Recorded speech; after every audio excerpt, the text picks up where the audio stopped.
The Tragedy of Romeo and Juliet by William Shakespeare. The prologue. Enter chorus.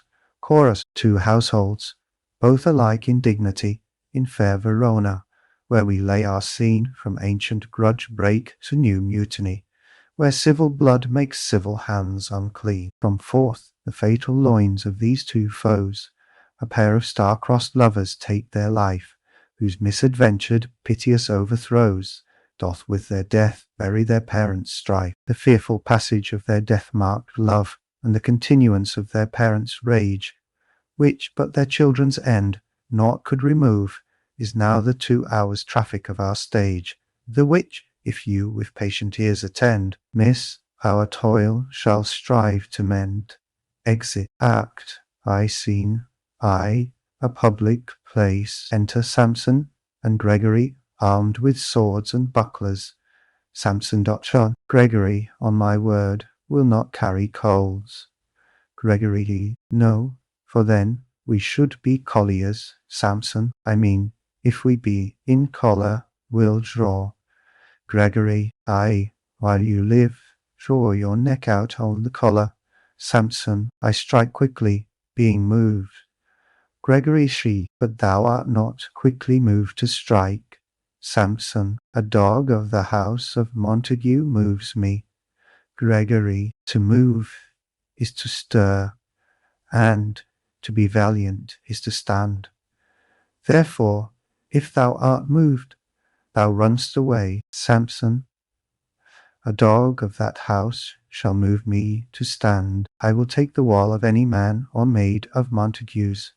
Gregory. That shows thee a weak slave, for the weakest goes to the wall. Samson. True, and therefore women, being the weaker vessels, are ever thrust to the wall. Therefore I will push Montague's men from the wall, and thrust his maids to the wall. Gregory. The quarrel is between our masters, and us their men. Samson. 'Tis all one. I will show myself a tyrant. When I have fought with the men, I will be civil with the maids. I will cut off their heads. Gregory. The heads of the maids. Samson. Aye, the heads of the maids, or their maiden heads. Take it in what sense thou wilt. Gregory. They must take it in sense that feel it. Samson. Aye, me, they shall feel while I am able to stand. And at is known I am a pretty piece of flesh. Gregory. 'Tis well thou art not fish. If thou hadst been poor John. Draw thy tool. Here comes of the house of Montagues. Enter Abram and Balthazar B. Samson. My naked weapon is out. Quarrel. I will back thee. Gregory. How? Turn thy back and run. Samson. Fear me not. Gregory. No, marry, I fear thee. Samson. Let us take the law of our sides. Let them begin. Gregory. I will frown as I pass by, and let them take it as they list. Samson. Nay, as they dare. I will bite my thumb at them, which is disgrace to them if they bear it. Abram. Do you bite your thumb at us, sir? Samson. I do bite my thumb, sir. Abram. Do you bite your thumb at us, sir? Samson. Is the law of our side, if I say? Gregory. No. Samson. No, sir. I do not bite my thumb at you, sir, but I bite my thumb, sir. Gregory. Do you quarrel, sir? Abram. Quarrel, sir? No, sir. Samson. But if you do, sir, I am for you. I serve as good a man as you. Abram. No better. Samson. One these. Well, sir. Enter Benvolio. Gregory. Say better. Here comes one of my master's kinsmen. Samson. Yes, better, sir. Abram. You lie. Samson. Draw, if you be men. Gregory. Remember thy washing blow. They fight. Benvolio. Part. Fools. Put up your swords, you know not what you do. Beats down their swords. Enter Tybalt. Dat woni. Nendo. Wado. Tarish. On their. What? Art thou drawn among these heartless hinds?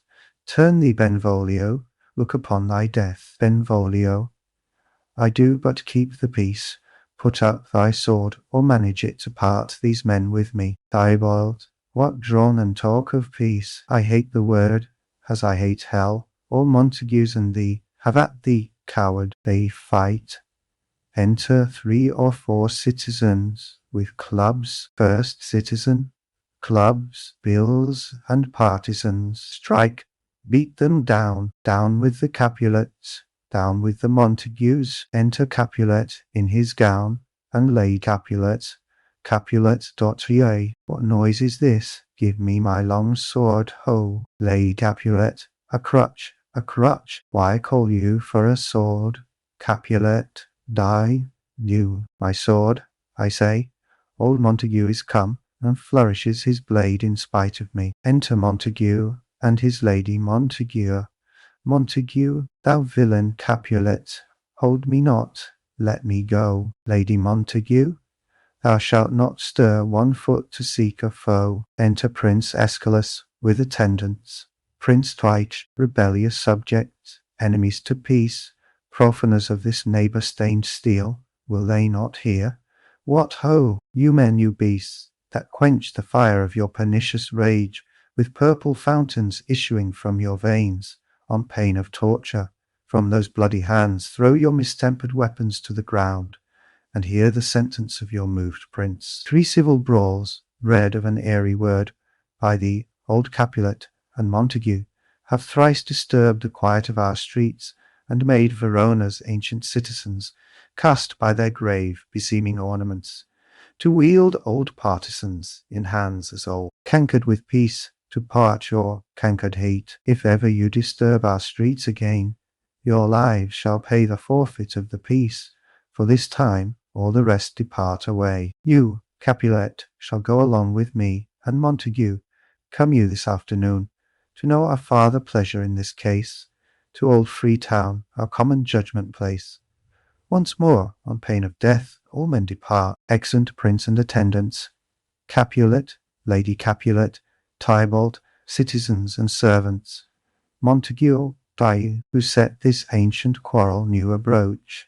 Speak, nephew, were you by when it began? Benvolio, here were the servants of your adversary, and yours close fighting. Ere I did approach, I drew to part them. In the instant came the fiery Tybalt, with his sword prepared, which, as he breathed defiance to my ears, he swung about his head, and cut the winds, who nothing hurt withal, hissed him in scorn.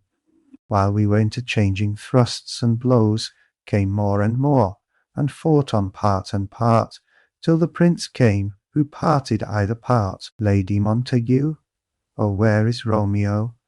Saw you him to-day? Right glad I am he was not at this fray. Benvolio, madam, an hour before the worshipped sun peered forth the golden window of the east, a troubled mind drave me to walk abroad, where underneath the grove of sycamore that westward rooteth from this city side, so early walking did I see your son. Towards him I made, but he was ware of me, and stole into the covert of the wood, I measuring his affections by my own, which then most sought where most might not be found, being one too many by my weary self, pursued my humour, not pursuing his, and gladly shunned who gladly fled from me. Montague, many a morning hath he there been seen, with tears augmenting the fresh morning's dew, adding to clouds more clouds with his deep sighs. But all so soon as the all-cheering sun should in the farthest east begin to draw the shady curtains from Aurora's bed, away from light steals home my heavy son, and private in his chamber, pens himself, shuts up his windows, locks fair daylight out, and makes himself an artificial night. Black and portentous must this humour prove, unless good counsel may the cause remove. Benvolio, my noble uncle, do you know the cause? Montague, I neither know it, nor can learn of him. Benvolio, have you importuned him by any means? Montague, both by myself and many other friends.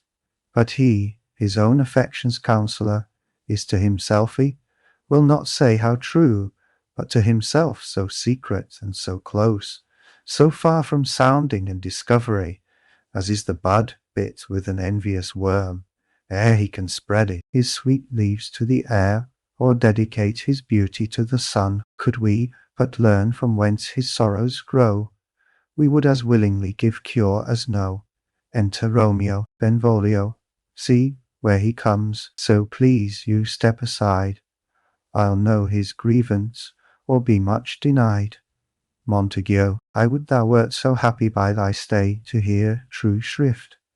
Come, madam, let's away. Exeunt Montague and Lady Montague. Benvolio. Good morrow, cousin. Romeo. Is the day so young? Benvolio. But new struck 9. Romeo.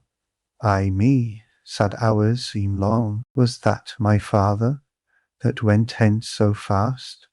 Benvolio. It was. What sadness lengthens Romeo's hours? Romeo. Not having that which having makes them short. Benvolio. In love, obtuse, and only chuntus each trial I. Romeo. Out. Benvolio. Of love. Romeo. Out of favour, where I am in love. Benvolio. Alas, that love so gentle in his view should be so tyrannous and rough in proof. Romeo. Alas, that love, whose view is muffled still, should without eyes see pathways to his will. Where shall we dine? O me, what fray was here? Yet tell me not, for I have heard it all. Here's much to do with hate, but more with love. Why then, O brawling love, O loving hate, O anything, of nothing first create, O heavy lightness, serious vanity, misshapen chaos of well-seeming forms, feather of lead, bright smoke, cold fire, sick health, still waking sleep, that is not what it is. This love feel I, that feel no love in this. Dost thou not laugh? Benvolio. No, cause I rather weep. Romeo. Good heart. At what? Benvolio. At thy good heart's oppression. Romeo. Why, such is love's transgression. Griefs of mine own lie heavy in my breast, which thou wilt propagate to have it pressed with more of thine. This love that thou hast shown doth add more grief to too much of mine own. Love is a smoke made with the fume of sighs, being purged, a fire sparkling in lovers' eyes, being vexed, a sea nourished with lovers' tears. What is it else? A madness most discreet, a choking gall, and a preserving sweet. Farewell, my cause. Going, why, Benvolio, soft, I will go along, and if you leave me so, you do me wrong. Romeo. Tut, I have lost myself, I am not here. This is not Romeo, he's some other where. Benvolio. Tell me in sadness, who is that you love? Romeo. What shall I groan and tell thee? Benvolio. Groan? Why no, but sadly tell me, who? Romeo. Bid a sick man in sadness make his will, a word ill urged to one that is so ill. In sadness, cousin, I do love a woman. Benvolio. I ain't so near when I supposed you loved. Romeo. A right good markman, and she's fair I love. Benvolio. A right fair mark, fair cause, is soonest hit. Romeo. Well, in that hit you miss, she'll not be hit with Cupid's arrow. She hath Dian's wit, and in strong proof of chastity well armed. From love's weak childish bow she lives uncharmed. She will not stay the siege of loving terms, nor bide encounter of assailing eyes, nor ope her lap to scent seducing gold. Oh, she's rich in beauty, only poor that when she dies, with beauty dies her store. Benvolio. Then she hath sworn that she will still live chaste. Romeo. She hath, and in that sparing makes huge waste, for beauty starred with her severity cuts beauty off from all posterity. She is too fair, too wise, wisely too fair, to merit bliss by making me despair. She hath forsworn to love, and in that vow do I live dead, that live to tell it now. Benvolio, be ruled by me, forget to think of her. Romeo, or teach me how I should forget to think. Benvolio, by giving liberty unto thine eyes, examine other beauties. Romeo, 'tis the way to call hers, exquisite, in question more. These happy masks that kiss fair ladies' brows, being black, puts us in mind they hide the fair. He that is struck and blind cannot forget the precious treasure of his eyesight lost. Show me a mistress that is passing fair. What doth her beauty serve? But as a note where I may read who passed that passing fair. Farewell, thou canst not teach me to forget. Benvolio, I'll pay that doctrine, or else die in debt. Exeunt. Scene, Total, Derry, a street. Enter a Capulet, Paris, and servant. Capulet, but Montague is bound as well as I, in penalty alike, and he's not hard, I think, for men so old as we to keep the peace. Paris, of honourable reckoning are you both, and pity tea lived at odds so long. But now, my lord, what say you to my suit? Capulet, but saying o'er what I have said before, my child is yet a stranger in the world. She hath not seen the change of 14 years. Let 2 more summers wither in their pride, ere we may think her right to be a bride. Paris, younger than she, a happy mother's maid. Capulet, and too soon marred are those so early made. The earth hath swallowed all my hopes, but she is the hopeful lady of my earth. But woo her, gentle Paris, get her heart, my will to her consent is but a part, and she agree, within her scope of choice lies my consent and fair according voice. This night I hold an old accustomed feast, whereto I have invited many a guest, such as I love, and you among the store. One more, most welcome, makes my number more. At my poor house look to behold this night earth-treading stars that make dark heaven lights, such comfort as do lusty young men feel when well-apparelled April on the heel of limping winter treads. Even such delight among fresh female buds shall you this night inherit at my house. Here all see, and like her most, whose merit most shall be, which, on more view of many, mine, being one, may stand in number, though in reckoning none. Come, go with me, go, sirrah, trudge about through fair Verona, find those persons out whose names are written there, gives a paper, and to them say, my house and welcome on their pleasure stay.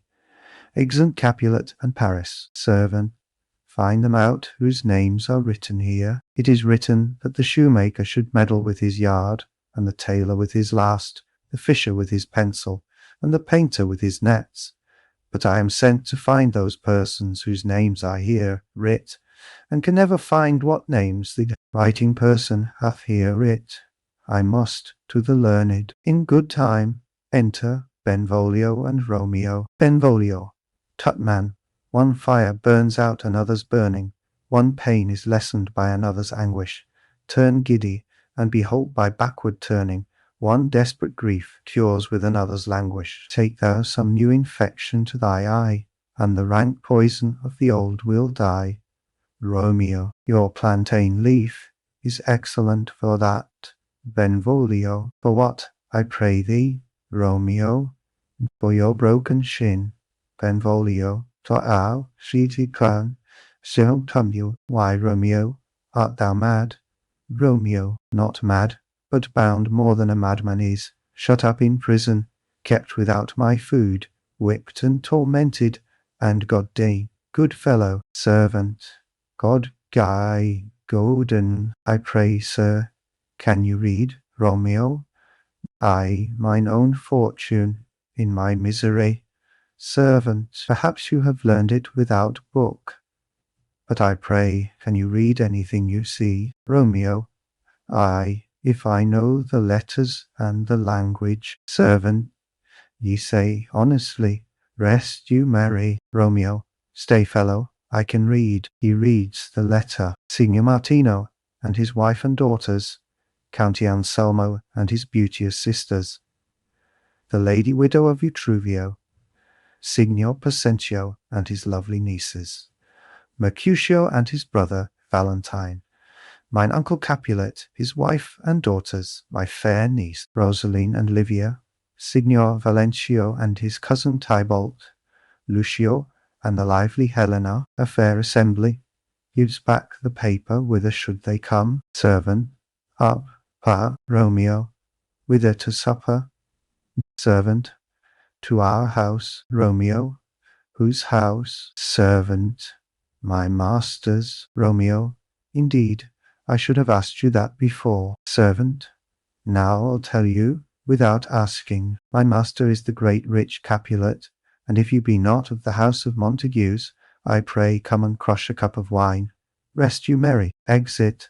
Benvolio, tar, she's, shigalan, tra. At this same ancient feast of Capulets sups the fair Rosaline, whom thou so lovest, with all the admired beauties of Verona.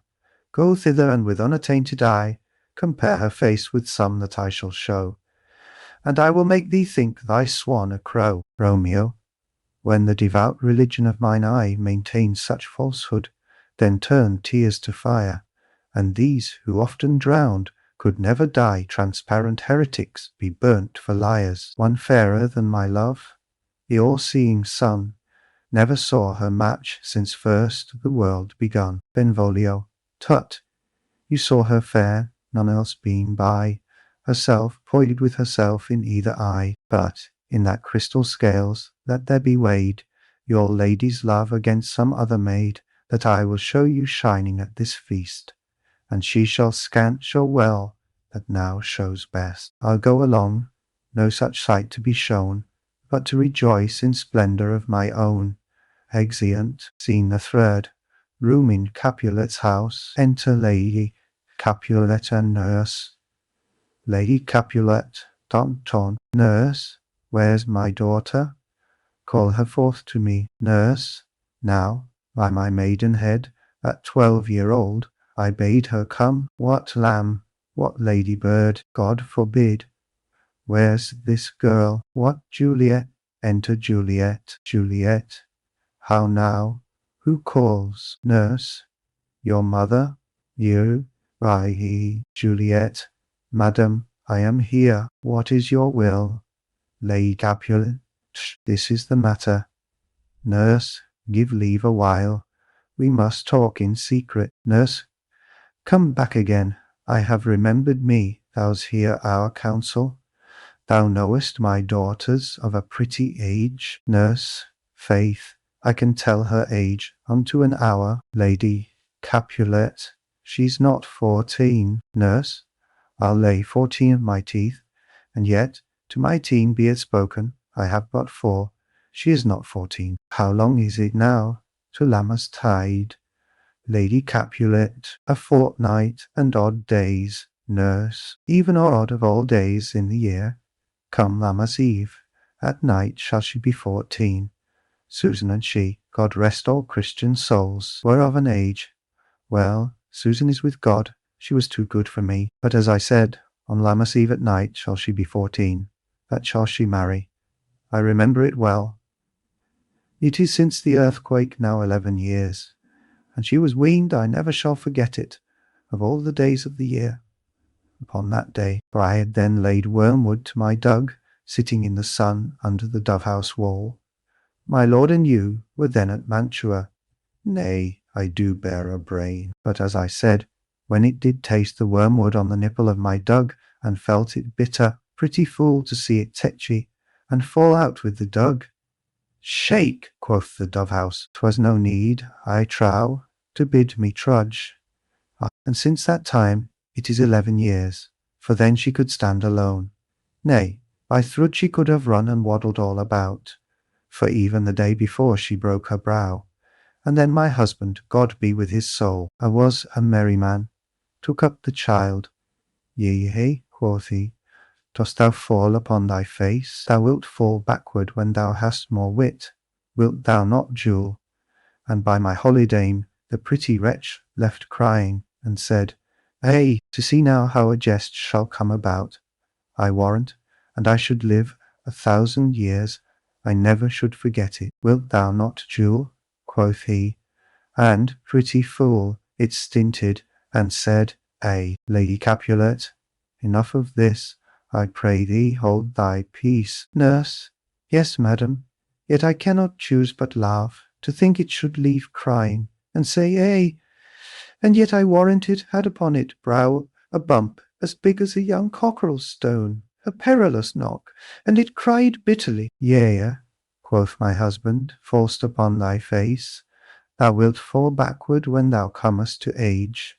Wilt thou not, Jewel? It stinted, and said, Juliet, and stint thou too, I pray thee, nurse. Say I, nurse. Peace I have done. God mark thee to his grace. Thou wast the prettiest babe that ever I nursed, and I might live to see thee married once. I have my wish.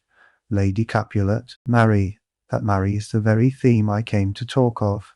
Tell me, daughter Juliet, how stands your disposition to be married? Juliet, it is an honour that I dream not of. Nurse, an honour. Were not I thine only nurse, I would say thou hadst sucked wisdom from thy teat. Lady Capulet, well, think of marriage now. Younger than you, here in Verona, ladies of esteem are made already mothers. By my count I was your mother much upon these years that you are now a maid. Thus then, in brief, the valiant Paris seeks you for his love. Nurse, a man, young lady. Lady, such a man as all the world why, he's a man of wax. Lady Capulet, Verona's summer hath not such a flower. Nurse, nay, he's a flower, in faith, a very flower.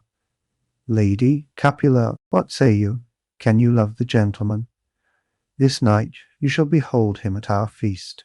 Read o'er the volume of young Paris's face, and find delight writ there with beauty's pen. Examine every married lineament, and see how one another lends content, and what obscured in this fair volume lies, find written in the margent of his eyes.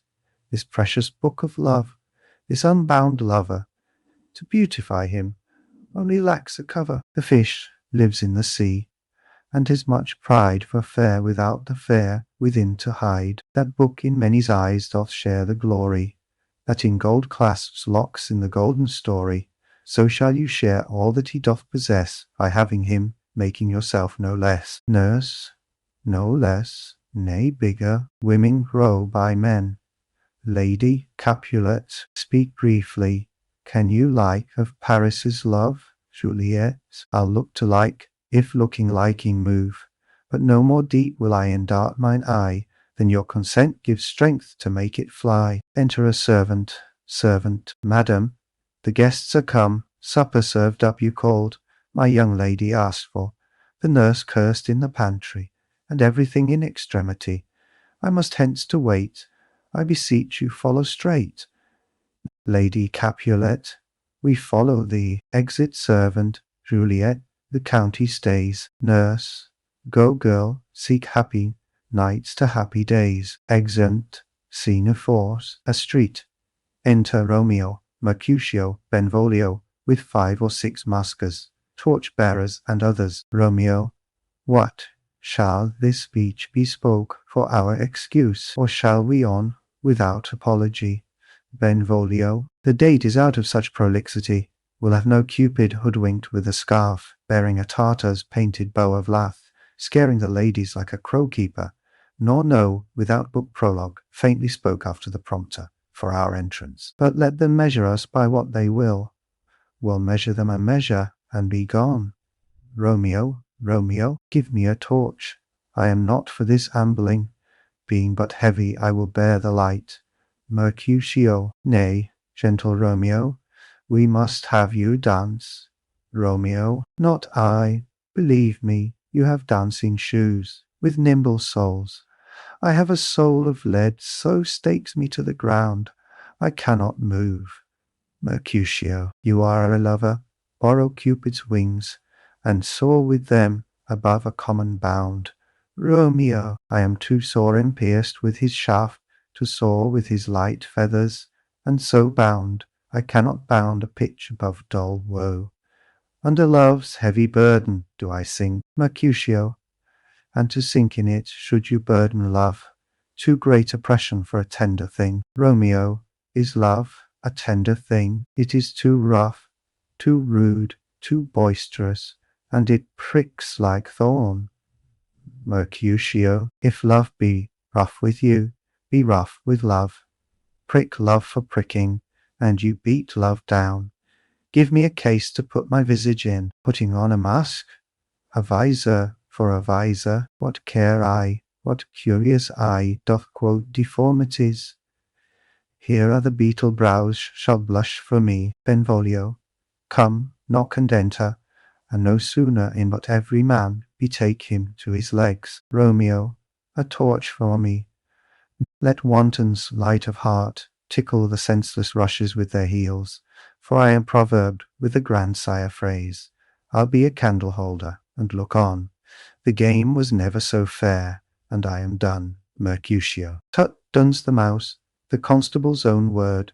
If thou art done, we'll draw thee from the mire, or save your reverence love, wherein thou stickest up to the ears. Come, we burn daylight. Ho, Romeo. Nay, that's not so.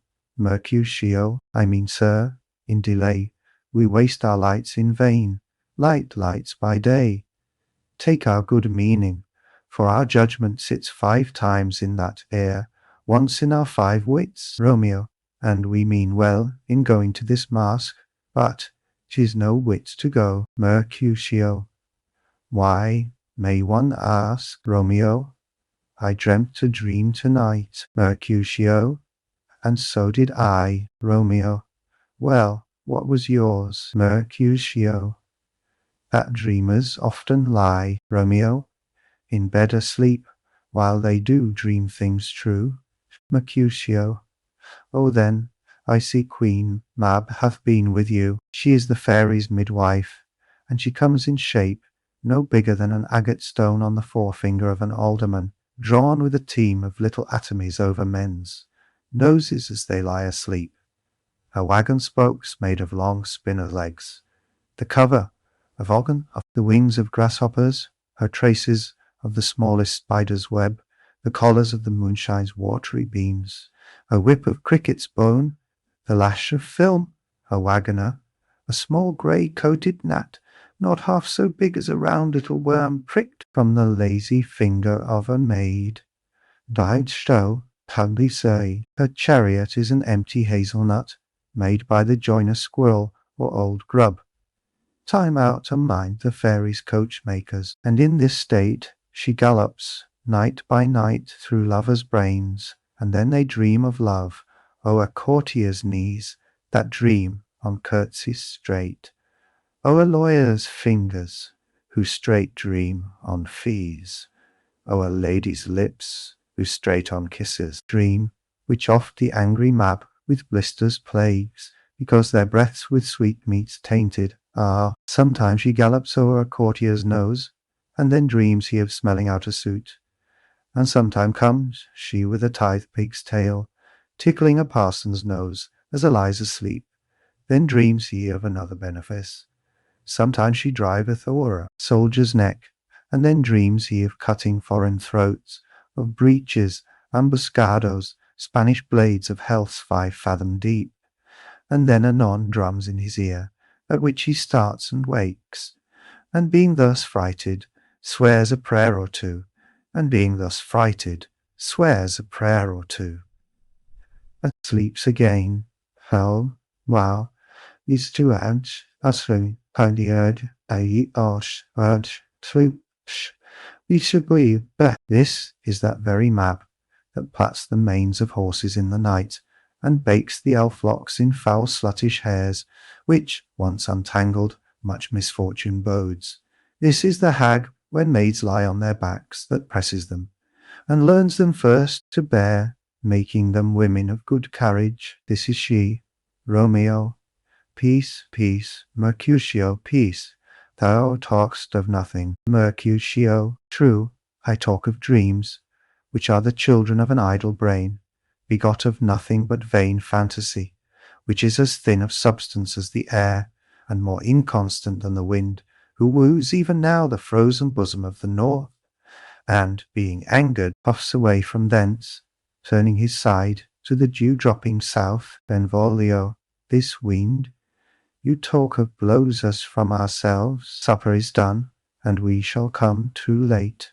Romeo, I fear too early, for my mind misgives some consequence yet hanging in the stars, shall bitterly begin his fearful date with this night's revels, and expire the term of a despised life, closed in my breast by some vile forfeit of untimely death. But he that hath the steerage of my course direct my suit on lusty gentlemen. Benvolio, strike drum, tan, d, exem, scene v, a hall in Capulets' house, musicians waiting, enter servants.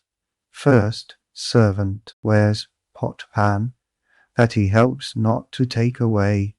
He shift a trencher, he scrape a trencher.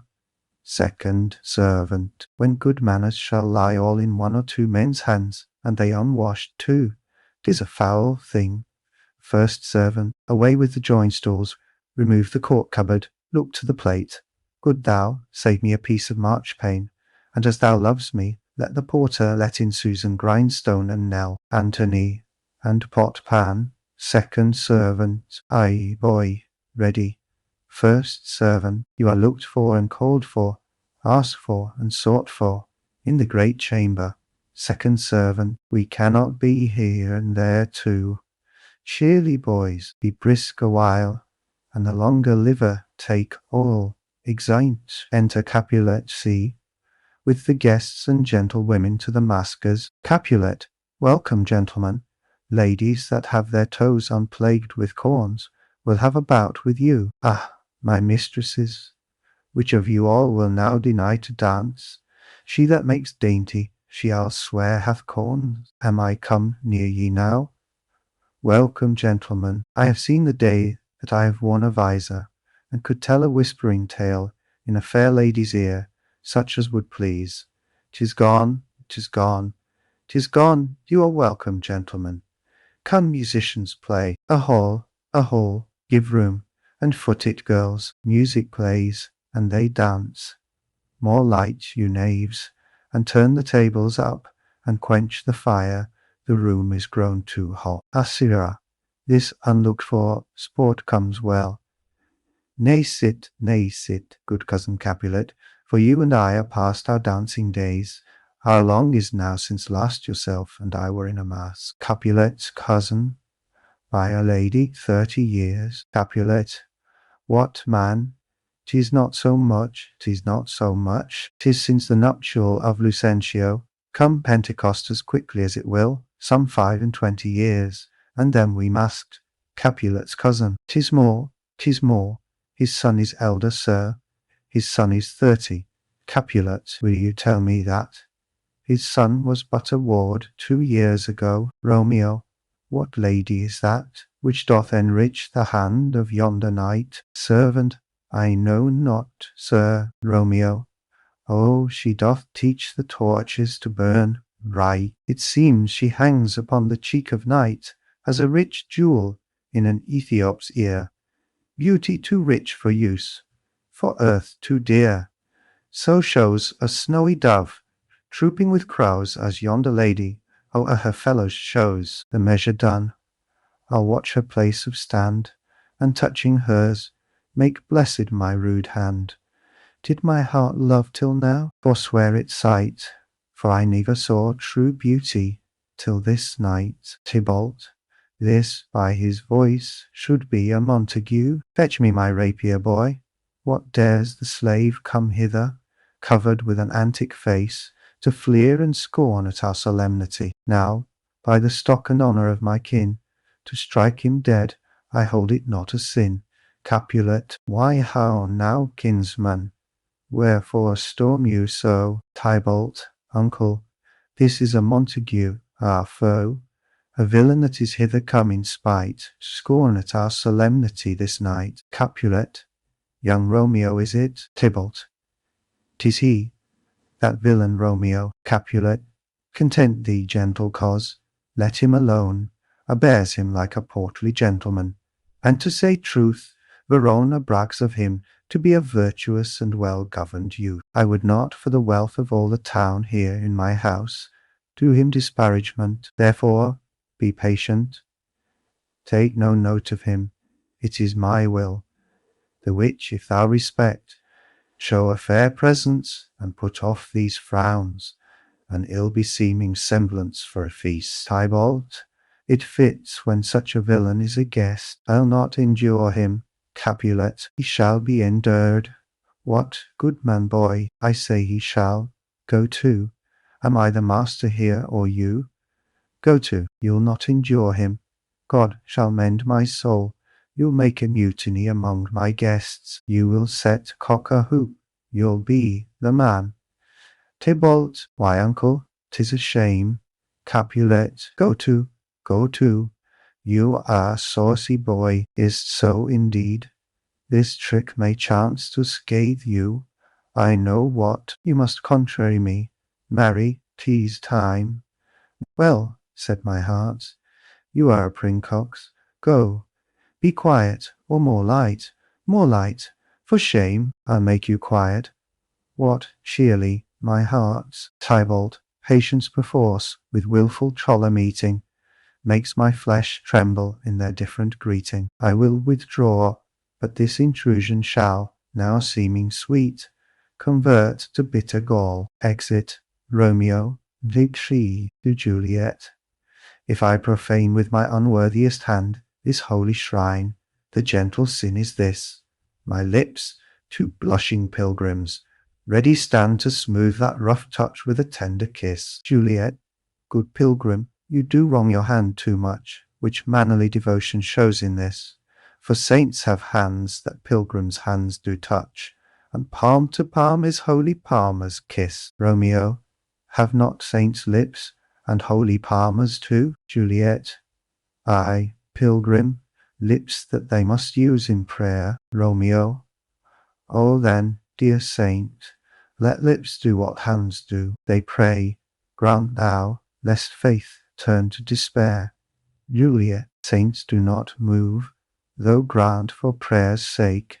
Romeo, then move not while my prayer's effect I take. Thus from my lips by thine my sin is purged. Kissing her, Juliet, then have my lips the sin that they have took. Romeo, sin from my lips, O trespass sweetly erred, give me my sin again. Juliet, you kiss by the book. Nurse, madam, your mother craves a word with you. Romeo, what is her mother? Nurse, Mary, bachelor, her mother is the lady of the house, and a good lady, and a wise and virtuous. I nursed her daughter that you talked withal. I tell you, he that can lay hold of her shall have the chinks. Romeo, is she a Capulet? O dear account, my life is my foe's debt. Benvolio, away be gone. The sport is at the best. Romeo, ay, so I fear. The more is my unrest. Capulet, nay, gentlemen, prepare not to be gone. We have a trifling foolish banquet towards. Is it e'en so? Why then, I thank you all. I thank you, honest gentlemen. Good night. More torches here. Come on then, let's to bed. Ah, Sarah, by my fay, it waxes late. I'll to my rest. Exeunt all but Juliet and nurse. Juliet, tight, come hither, nurse. What is yond gentleman? Nurse, the son and heir of old Tiberio. Juliet, what's he that now is going out of door? Nurse, marry, that I think be young Petruchio. Juliet, what's he that follows here, that would not dance? Nurse, I know not. Ay, Juliet, go ask his name. If he be married, my grave is like to be my wedding bed. Nurse, his name is Romeo, and a Montague, the only son of your great enemy, Juliet, my only love, sprung from my only hate. Too early seen unknown, and known too late. Prodigious birth of love it is to me, that I must love a loathed enemy. Nurse, what's this? What's this, Juliet? A rhyme I learned even now of one I'd dance withal. One calls within, Juliet, nurse, anon, anon. Come, let's away, the strangers all are gone. Exeunt. Act 2. Enter chorus. Chorus. Now old desire doth in his deathbed lie, and young affection gapes to be his heir.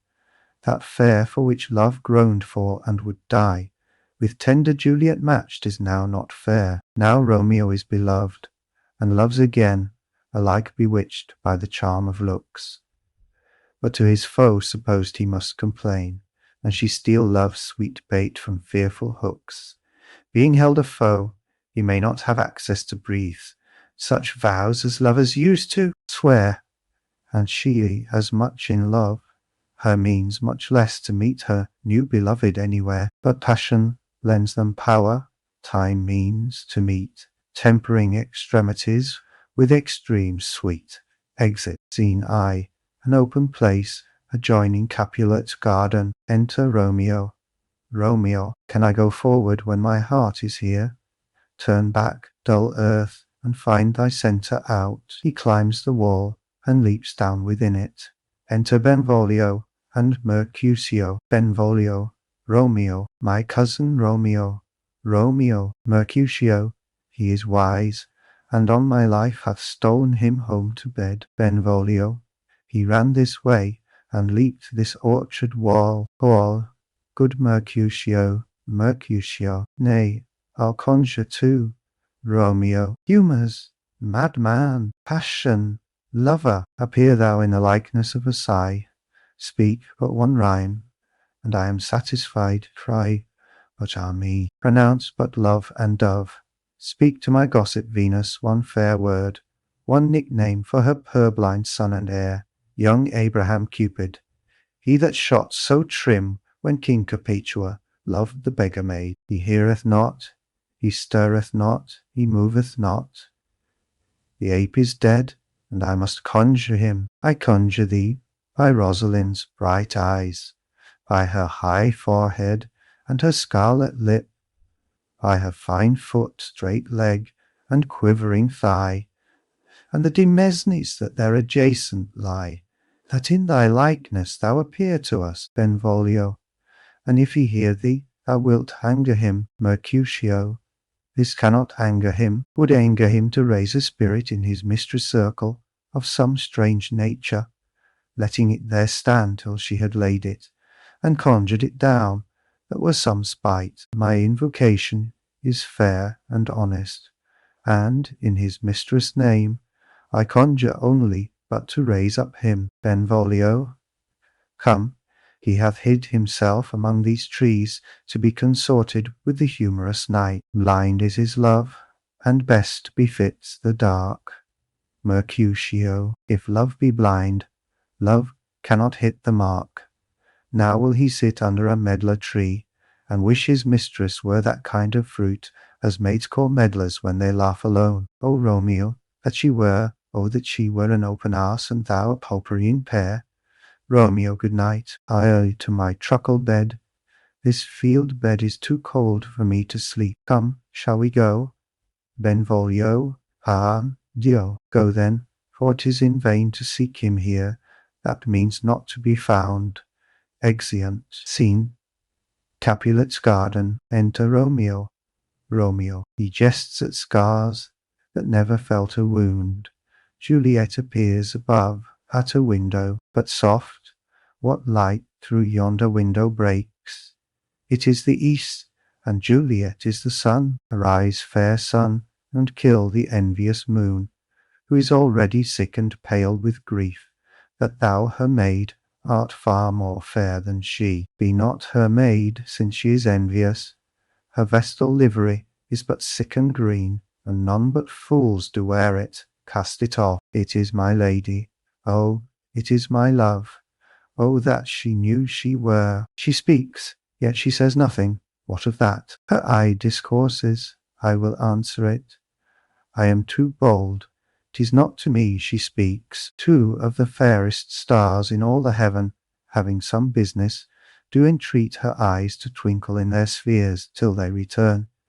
What if her eyes were there, they in her head? The brightness of her cheek would shame those stars, as daylight doth a lamp. Her eyes in heaven would through the airy region stream, so bright that birds would sing and think it were not night. See how she leans her cheek upon her hand. Oh, that I were a glove upon that hand, that I might touch that cheek. Juliet, I me. Romeo, she speaks. Oh, speak again, bright angel, for thou art as glorious to this night, being o'er my head as is a winged messenger of heaven unto the white upturned wondering eyes of mortals, that fall back to gaze on him when he bestrides the lazy puffing clouds, and it bestrides the lazy sails upon the bosom of the air. Juliet, O Romeo, wherefore art thou Romeo? Deny thy father and refuse thy name. Or if thou wilt not, be but sworn my love, and I'll no longer be a Capulet. Romeo, aside. Nedanan, undi, shall I hear more, or shall I speak at this? Juliet, 'tis but thy name that is my enemy. Thou art thyself, though not a Montague. What's Montague? It is nor hand, nor foot, nor arm, nor face, nor any other part belonging to a man. O be some other name. What's in a name? That which we call a rose by any other name would smell as sweet. So Romeo would, were he not Romeo called, retain that dear perfection which he owes without that title. Romeo, doff thy name, and for thy name, which is no part of thee, take all myself. Romeo, I take thee at thy word. Call me but love, and I'll be new baptized. Henceforth I never will be Romeo. Juliet, what man art thou that, thus bescreened in night, so stumblest on my counsel? Romeo, by a name, I know not how to tell thee who I am. My name, dear saint, is hateful to myself, because it is an enemy to thee. Had I it written, I would tear the word. Juliet, my ears have yet not drunk 100 words of thy tongue's utterance, yet I know the sound. Art thou not Romeo, and a Montague? Romeo, neither, fair maid, if either thee dislike.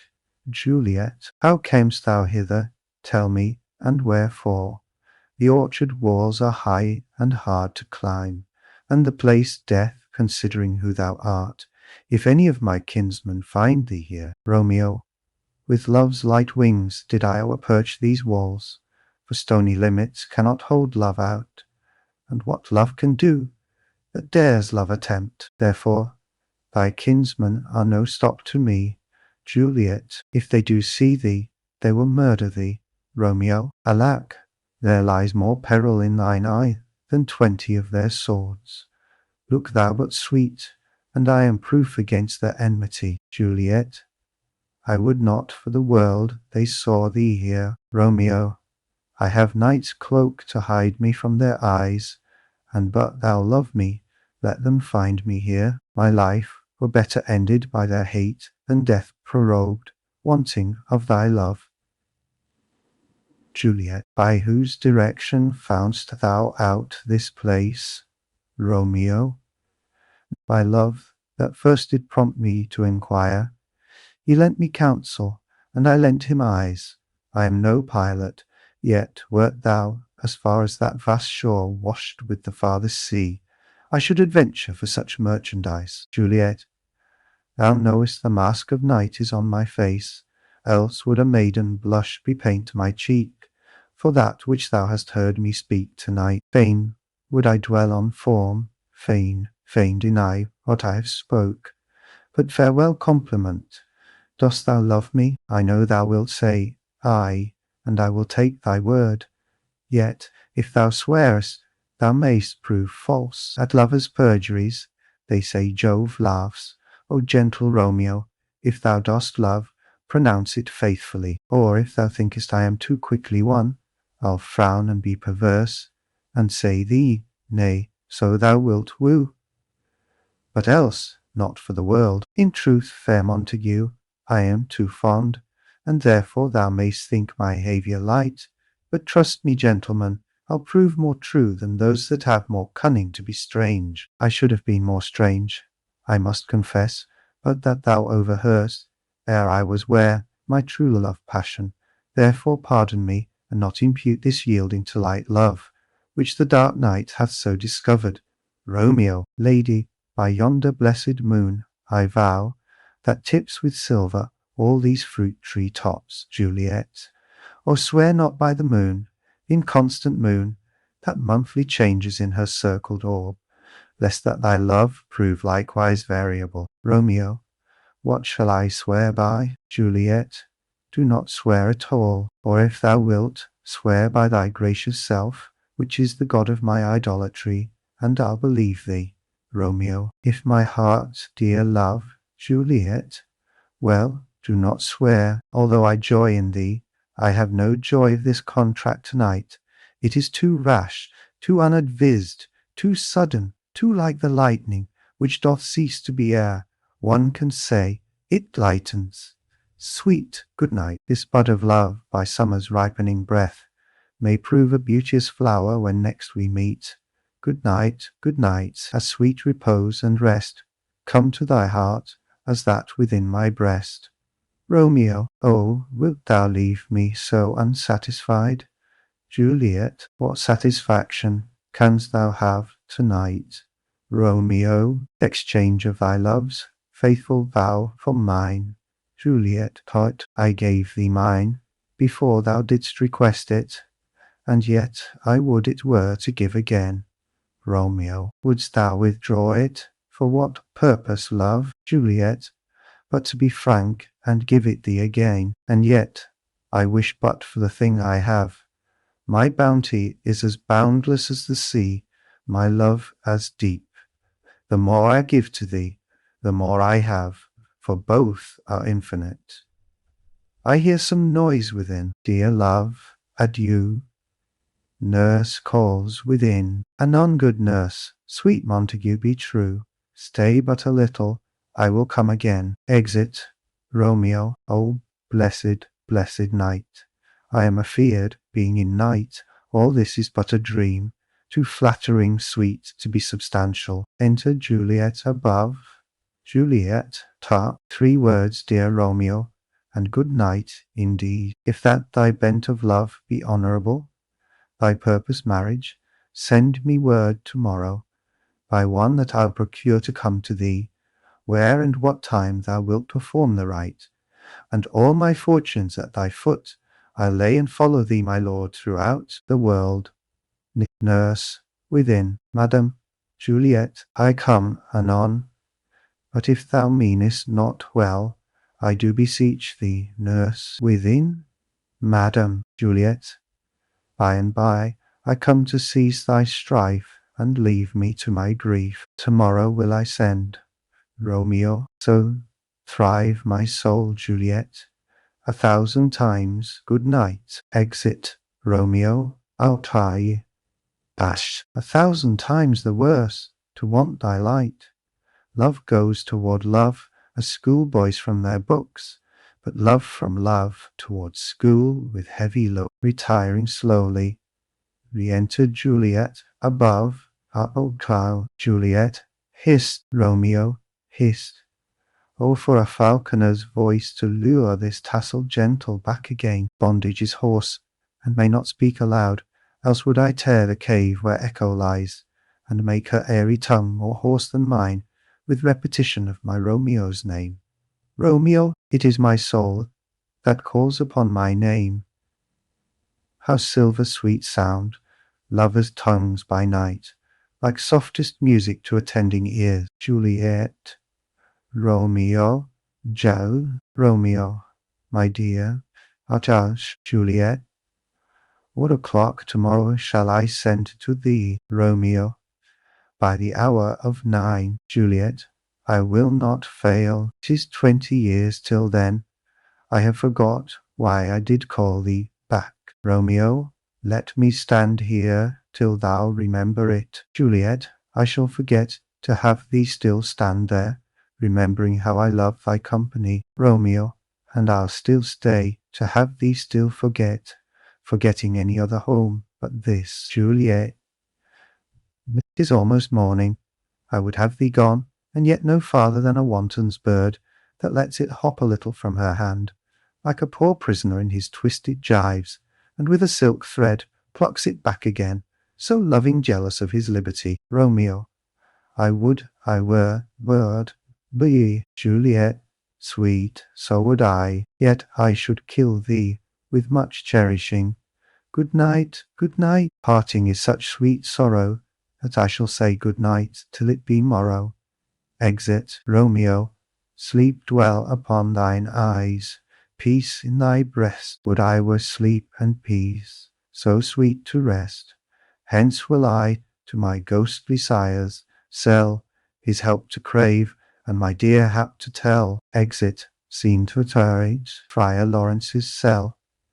Enter Friar Lawrence with a basket. Friar Lawrence. The grey-eyed morn smiles on the frowning night, checkering the eastern clouds with streaks of light, and fleckled darkness like a drunkard reels from fourth day's pathway, made by Titan's fiery wheels now. Ere the sun advance his burning eye, the day to cheer, and night's dank dew to dry, I must upfill this osier cage of ours with baleful weeds and precious juiced flowers. The earth that's nature's mother is her tomb. What is her burying grave? That is her womb. And from her womb children of divers kind we sucking on her natural bosom find. Many for many virtues excellent, none but for some, and yet all different. Oh, mickle is the powerful grace that lies in plants, herbs, stones, and their true qualities, but naught so vile that on the earth doth live, but to the earth some special good doth give. Nor aught so good, but strained from that fair use, revolts from true birth, stumbling on abuse. Virtue itself turns vice, being misapplied, and vice sometimes by action dignified. Enter Romeo. Within the infant rind of this weak flower poison hath residence, and medicine power. For this being smelt, with that part cheers each part, being tasted slays all senses with the heart. Two such opposed kings encamp them still in man, as well as herbs, grace and rude will. And where the worser is predominant, full soon the canker death eats up that plan. Romeo, good morrow, father. Friar Lawrence, benedicite. What early tongue so sweet saluteth me? Young son, it argues a distempered head, so soon to bid good morrow to thy bed. Care keeps his watch in every old man's eye, and where care lodges sleep will never lie. But where unbruised youth with unstuffed brain doth couch his limbs, their golden sleep doth reign. Therefore thy earliness doth me assure thou art uprose with some distemperature, or if not so, then here I hit it right, our Romeo hath not been in bed tonight. Romeo, that last is true, the sweeter rest was mine. Friar Lawrence, God pardon, scene. Wast thou with Rosaline? Romeo, with Rosaline, my ghostly father? No, I have forgot that name, and that name's woe. Friar Lawrence, that's my good son. But where hast thou been then? Romeo, I'll tell thee ere thou ask it me again. I have been feasting with mine enemy, where on a sudden one hath wounded me, that's by me wounded. Both are remedies within thy help, and holy physic lies. I bear no hatred, blessed man, for lo, my intercession likewise steads my foe. Friar Lawrence, be plain, good son, and homely in thy drift. Riddling confession finds but riddling shrift. Romeo, then plainly know my heart's dear love is set on the fair daughter of rich Capulet, as mine on hers, so hers is set on mine, and all combined, save what thou must combine by holy marriage. When, and where, and how we met, we wooed, and made exchange of vow, I'll tell thee as we pass, but this I pray, that thou consent to marry us today. Friar Lawrence, holy Saint Francis, what a change is here! Is Rosaline, that thou didst love so dear, so soon forsaken? Young men's love then lies not truly in their hearts, but in their eyes, Jesu Maria, what a deal of brine hath washed thy sallow cheeks for Rosalind, how much salt water thrown away in waste, to season love, that of it doth not taste. The sun, not yet thy sighs from heaven clears, thy old groans yet ring in mine ancient ears. Lo, here upon thy cheek the stain doth sit of an old tear, that is not washed off yet. If e'er thou wast thyself, and these woes thine, thou and these woes were all for Rosaline, and art thou chained, pronounce this sentence then, women may fall, when there's no strength in men. Romeo, thou chidst me oft for loving Rosaline. Friar Lawrence, for doting, not for loving, pupil mine. Romeo, and badst me bury love. Friar Lawrence, not in a grave to lay one in, another out to have. Romeo, I pray thee chide me not. Her I love now doth grace for grace, and love for love allow. The other did not so. Friar Lawrence, oh, she knew well thy love did read by rote, that could not spell. But come, young waverer, come go with me, in one respect I'll thy assistant be, for this alliance may so happy prove, to turn your household's rancour to pure love. Romeo, oh, let us hence, I stand on sudden haste. Friar Lawrence, wisely and slow, they stumble that run fast. Exeunt. Scene, perforce, usher in a street. Enter Benvolio and Mercutio. Mercutio, where the devil should this Romeo be? Came he not home tonight? Benvolio, not to his father's. I spoke with his man. Mercutio, why, that same pale hard-hearted wench, that Rosaline, torments him, so that he will sure run mad. Benvolio, Tybalt, the kinsman to old Capulet, hath sent a letter to his father's house. Mercutio, a challenge on my life. Benvolio, daughter thou. Romeo will answer it. Mercutio, any man that can write, may answer a letter. Benvolio, nay, he will answer the letter's master. How he dares, being dared. Mercutio, alas, poor Romeo, he is already dead, stabbed with a white wench's black eye, run through the ear with a love song, the very pin of his heart cleft with the blind bow-boy's butt shaft. And is he a man to encounter Tybalt? Benvolio, why, what is Tybalt? Mercutio, more than prince of cats. Oh, he is the courageous captain of compliment. He fights as you sing prick song, keeps time, distance, and proportion. He rests his minim rest, 1, 2, and the third in your bosom, the very butcher of a silk button, a duellist, a gentleman of the very first house, of the first and second cause. Ah, the immortal passado, the punto reverso, the hay, Benvolio, the what? Mercutio, the pox of such antic lisping, affecting fantasies, these new tuners of accent. By Jesu, a very good blade, a very tall man, a very good whore. Why, is not this a lamentable thing, grandsire, that we should be thus afflicted with these strange flies, these fashion mongers, these pardon me's, who stand so much on the new form, that they cannot sit at ease on the old bench? Oh, their bones, their bones. Enter Romeo. Benvolio, trot, D. Here comes Romeo. Here comes Romeo. Mercutio, without his roe, like a dried herring. O flesh, flesh, how art thou fishified? Now is he for the numbers that Petrarch flowed in. Laura, to his lady, was but a kitchen wench marry. She had a better love to behind her. Dido, a dowdy, Cleopatra, a gypsy, Helen and Hero, Hildings and harlots. This be a grey eye or so, but not to the purpose. Signor Romeo, bonjour. There's a French salutation to your French slop. You gave us the counterfeit fairly last night. Romeo, good morrow to you both. What counterfeit did I give you? Mercutio, the slip, sir, the slip. Can you not conceive? Romeo, pardon. Good Mercutio, my business was great, and in such a case as mine, a man may strain courtesy. Mercutio, that's as much as to say, such a case as yours constrains a man to bow in the hams. Romeo, meaning to curtsy. Mercutio, thou hast most kindly hit it. Romeo, show a most courteous exposition. Mercutio, tal, try, nay, I am the very pink of courtesy.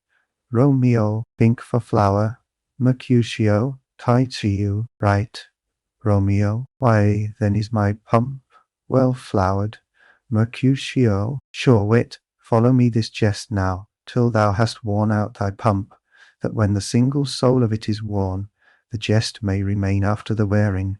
Solely singular, Romeo, O single-souled jest, solely singular for the singler. Mercutio, come between us, good Benvolio, my wits faint. Romeo, swits and spurs, or I'll cry a match. Mercutio, nay, if thy wits run the wild goose chase, I am done, for thou hast more of the wild goose in one of thy wits than I am sure I have in my whole 5. Was I with you there for the goose? Romeo, thou wast never with me for anything, when thou wast not there for the goose. Mercutio, I will bite thee by the ear for that jest. Romeo, nay, good goose, bite not. Mercutio, thy wit is a very bitter sweeting, it is a most sharp sauce.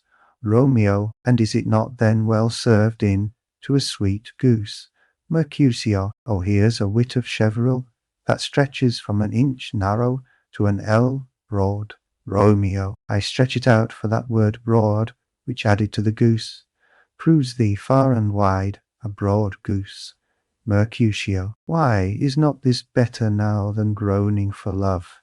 Now art thou sociable, now art thou Romeo, now art thou what thou art, by art as well as by nature, for this drivelling love is like a great natural, that runs lolling up and down to hide his bauble in a hole. Benvolio, stop there, stop there. Mercutio, thou desirest me to stop in my tale against the hair. Benvolio, thou wouldst else have made thy tale large. Mercutio, oh, thou art deceived. I would have made it short, for I was come to the whole depth of my tale, and meant indeed to occupy the argument no longer.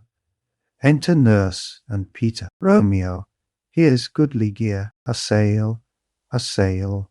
Mercutio, two, a shirt and a smock. Nurse, Peter, part 3, anon. Nurse, see. I, my fan Peter. Mercutio, tot, good Peter, to hide her face, for her fan's the fairer face. Nurse, God ye good morrow, gentlemen. Mercutio, God ye good and fair gentlewoman. Nurse, is it good den? Mercutio is no less, I tell ye, for the bawdy hand of the dial is now upon the prick of noon. Nurse, out upon you. What a man are you, Romeo, one gentlewoman that God hath made for himself to mark. Nurse, by my troth, it is well said, for himself to mar, quotha. Gentlemen, can any of you tell me where I may find the young Romeo? Romeo, I can tell you, but young Romeo will be older when you have found him than he was when you sought him. I am the youngest of that name, for fault of a worse. Nurse, you say well. Mercutio, yea, is the worst well. Very well took, I faith. Wisely, wisely. Nurse, if you be he, sir, I desire some confidence with you. Benvolio, she will indict him to some supper. Mercutio, aboard, aboard, aboard. So ho, Romeo, what hast thou found? Mercutio, oh nay, no hare, sir. Unless a hare, sir, in a Lenten pie, that is something stale and hoar, ere it be spent. Sings an old hare-whore, and an old hare-whore is very good meat in Lent. But a hare that is hoar is too much for a score when it whores ere it be spent. Romeo, will you come to your father's? We'll to dinner thither. Romeo, I will follow you. Mercutio, farewell, ancient lady. Farewell, lady, lady, lady.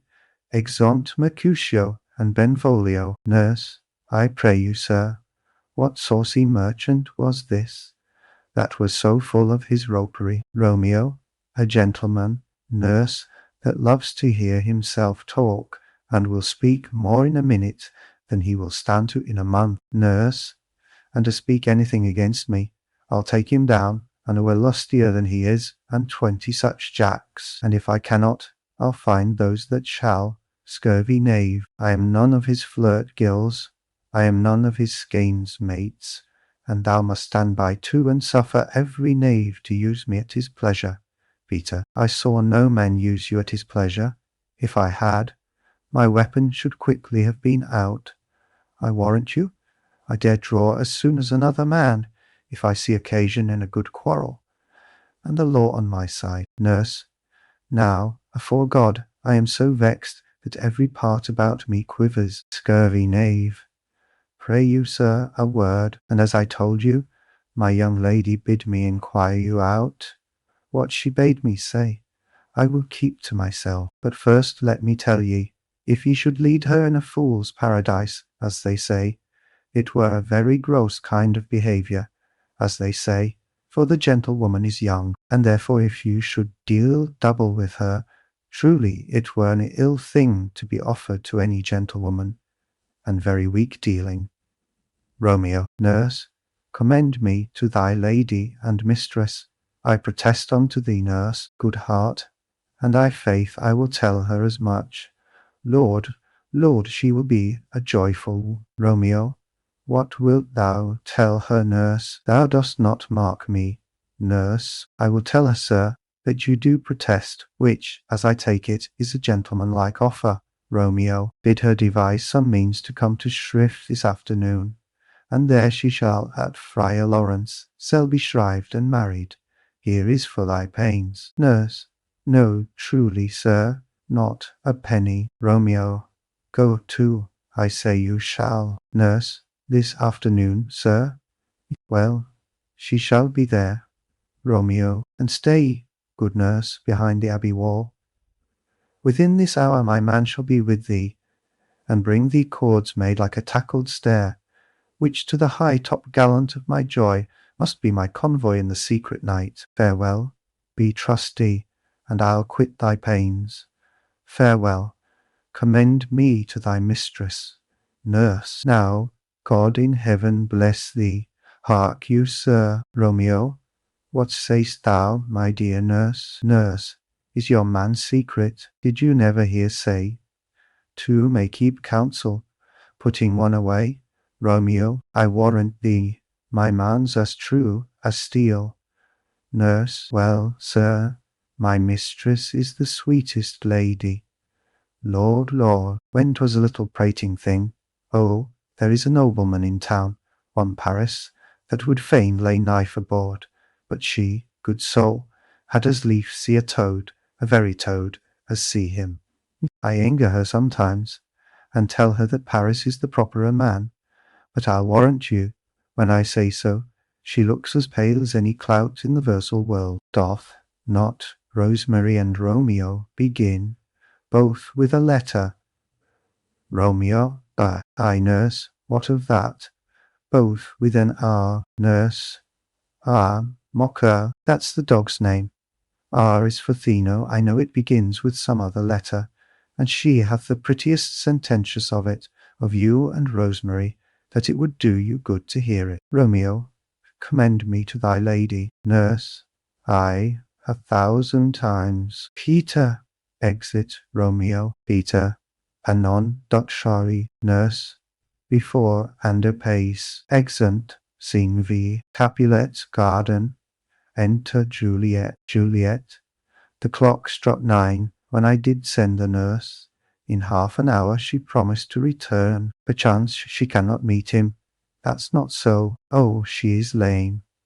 Love's herald should be thoughts, which 10 times faster glides than the sun's beams, driving back shadows over lowering hills. Therefore do nimble pinioned doves draw love, and therefore hath the wind swift Cupid wings. Now is the sun upon the highmost hill of this day's journey, and from 9 till 12 is 3 long hours. Yet she is not come. Had she affections and warm youthful blood, she'd be as swift in motion as a ball. My words would bandy her to my sweet love, and his to me. But old folks, many fain as they were dead, unwieldy, slow, heavy, and pale as lead, enter nurse and Peter. O God, she comes. O honey nurse, what news? Hast thou met with him? Send thy man away. Nurse, Peter, stay at the gate. Exit Peter, Juliet. Now, good sweet nurse, O Lord, why look'st thou sad? Though news be sad, yet tell them merrily. If good, thou shamest the music of sweet news by playing it to me with so sour a face. Nurse, I am aweary. Give me leave a while. Fie, how my bones ache. What a jaunt have I had. Juliet, I would thou hadst my bones, and I thy news. Nay, come, I pray thee, speak. Good, good nurse, speak, nurse. Jesu, what haste! Can you not stay a while? Do you not see that I am out of breath? Juliet, how art thou out of breath, when thou hast breath to say to me that thou art out of breath? The excuse that thou dost make in this delay is longer than the tale thou dost excuse. Is thy news good or bad? Answer to that. Say either, and I'll stay the circumstance. Let me be satisfied. Is it good or bad? Nurse, well, you have made a simple choice. You know not how to choose a man. Romeo? No, not he.